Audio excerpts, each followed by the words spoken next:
મસ્ત મજાની કૂતરાની વાર્તા. ચતુર ચંપક. એક નાનકડા ગામમાં ચંપક નામનો એક બહુ જ હસમુખો કૂતરો રહેતો હતો.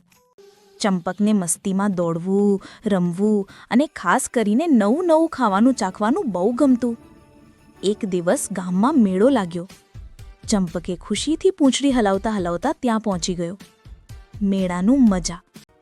ચંપકે પહેલી વાટમાં ફુગ્ગાઓને સૂંઘ્યા, રોલર કાસ્ટર જોઈને ભૂં ભૂં કરી અને બચકા બચકા કરતા મીઠાઈની દુકાન પર પહોંચ્યો.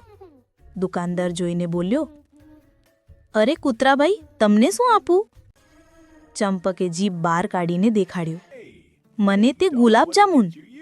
દુકાનદાર હસ્યો અને એક નાનો ગરમ ગરમ ગુલાબજામુન ચંપકને આપી દીધો. ચંપક ખૂબ ખુશ થયો, આંખો ચમકી ઉઠી. ચતુરાઈ. ફરી રમતો રમતો ચંપકને એક નાની છોકરી રડતી મળી.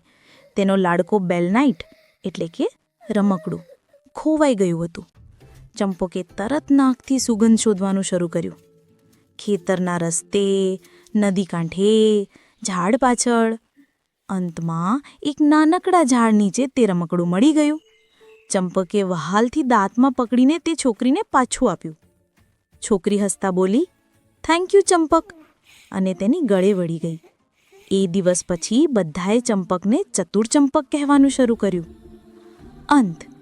ગામમાં આજે પણ ચતુર ચંપક બધાનો લાડકો, હસમુખો અને બહાદુર મિત્ર છે.